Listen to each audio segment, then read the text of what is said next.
The original creator Kishimoto has taken over, and the spoilers for Boruto chapter 52 are out.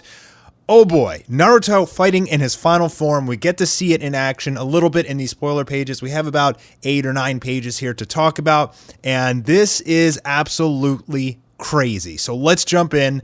So right here, Kurama is basically telling Naruto, don't go all out from the beginning. Don't waste any unnecessary movements. The trick to using this form is to keep it operational as long as possible. So make this a long, drawn-out fight and use the amount of power you can consistently rather than just burning out in a crisp, I guess, kind of like Might Guy would. So here we have Naruto lifting up those chakra blocks that Isshiki had dropped on them earlier, and it seems like, I don't know if he's lifting them with chakra or his tails that are kind of coming out of his cloak, but nevertheless, it seems like an impressive feat because those things seem like they just weighed like an impossible weight or something like that. And it looks like Naruto's gonna chuck those at Isshiki now, who is going to either deflect them or just use some sort of pulse chakra to maybe stop it in its tracks. This is basically Naruto's opening attack here. And then Isshiki tries to shoot out some chakra rods from his hand, it looks like, and Naruto just simply catches them like they're nothing. You can see Sasuke watching the battle with his Sharingan.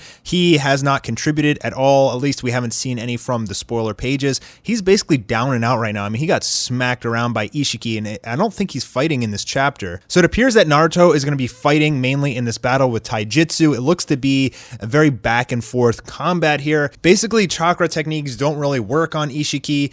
He can either just repel them or shrink them, and so it appears that Naruto simply just has to fist fight. I guess he gets some added strength and speed boost, and he's able to actually inflict some good damage onto Isshiki, who starts to bleed from the mouth. Now here Isshiki is saying, "What is this? There's no mistake. My lifespan is decreasing rapidly. I underestimated the battle. Time went too fast, and now I only have 30 minutes left on my lifespan." So he's on the verge of dying, and he's looking for a body to take over with karma immediately, or he will just simply die. However, he's still too strong for Naruto. It appears that Naruto put up a crazy good fight against Isshiki, did better than anyone could have hoped for, and most of this chapter is probably going to be some pretty awesome combat between Naruto in his final form versus Isshiki, but unfortunately in the end, Isshiki is just way too strong. I mean, he's the leader of the Kara, and it seems like he just grabs Naruto by the throat here. You can see Naruto wincing in pain, and it looks like Naruto is at the end of his ropes. He doesn't really have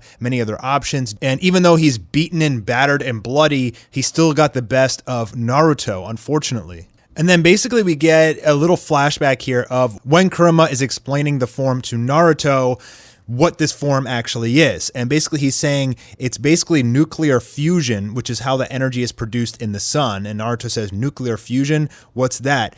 Kurama says, well, the theory doesn't matter. In short, it's a completely new energy that is created based on your Imai chakra. So basically what Naruto's new form is, it's a nuclear bomb. And that's why he says if you use this form, you'll die. I guess it has, when it runs out, or eventually it'll get to a point where he's going to explode. And that's why it's like his final move. He basically, it's like Vegeta's sacrifice sort of move. It's going to create some just nuclear monster explosion, which should take out both Naruto and Isshiki. So it looks like Naruto's getting ready to just unleash this nuclear bomb, which is just going to explode the area. I mean, you'd think that would kill Boruto and Sasuke as well, but it doesn't because this happens. And with the teleportation, Kawaki comes to the battlefield. Now, what's interesting is this, if you can see in this panel here, this is Ishiki's doing. Isshiki is teleporting Kawaki here. He was with Shikamaru before, away from the battle, but Isshiki is dying. He knows he's going to die basically any minute here, and he's got to transport his body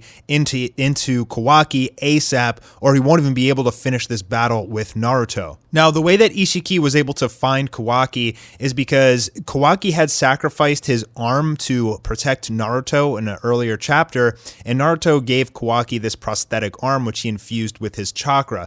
And as we saw throughout the manga, basically Kawaki was able to feel or sense Naruto just by having his infused prosthetic arm. So there's a link between Kawaki and Naruto, and there's a theory going on that this is the reason and the way that Isshiki was able to find where Kawaki is and teleport him to Naruto's location to basically connect the chakras. And then in the final page that we have right now, basically as Naruto is, I guess, about to die, Boruto opens his eyes, and it appears that he has the Jougan, basically aka the pure eye. Boruto has Momoshiki's karma inside of him, so it could appear here that Momoshiki is going to take over Boruto's body and perhaps fight Isshiki to his death. Now, there's a lot of theories about the Jougan, which we don't really know too much about yet. Most of it right now is a lot of speculation. This is what Boruto used in the very opening scene of the Boruto anime, which has people really hyped. What is this eye power? Now, probably what's going to happen is Kawaki will give himself over to Isshiki. As we know, Kawaki was rescued by Boruto and Naruto, and basically he learned what it's like to have a family. Kawaki's actually a good guy who was raised in a brutal experimental environment where he was beaten and tortured and trained, and he never really knew the love of a family or any friends or anything like that until he met Boruto and Naruto. And he also gave his arm to protect Naruto, so he's willing to give up his life essentially for Naruto, and it looks like he's probably going to do that here. He's probably going to willingly give his body and life over to Isshiki if he promises to leave everybody be. And that could very well explain the beginning opening segment to Boruto, where we see Boruto about to battle Kawaki and they go at it. Because when we were first introduced to Kawaki, we were like, this doesn't seem like someone who would destroy the ninja village, but it's all really starting to come together here. It appears that Isshiki is going to take over Kawaki's body, and maybe he'll escape, maybe he'll kill Naruto and Sasuke. We don't really know that yet. It doesn't appear that that's going to happen in this chapter, but it should happen in the December issue, or I should call it the January issue that comes out in December. So with the exception of Naruto being a nuclear bomb, I wasn't too impressed with his final form. I mean, maybe it gave him a strength and speed boost, but it didn't really seem to do anything really special. Not that we've seen so far anyway from the pages. There's a lot of pages missing from this chapter, so we could see some wacky and cool stuff come out just in a day or two as we get the full scans. And I also didn't really see Sasuke doing anything else, but this battle is heating up so quickly with Kawaki being brought to the battlefield, Boruto awakening the Jogan. It looks like Momoshiki could be taking over his body. Naruto could be on the verge of exploding like a nuclear bomb and wiping out the whole area, but that really wouldn't make too much sense if Kawaki in the beginning says, I'll send you the same place I sent the 7th.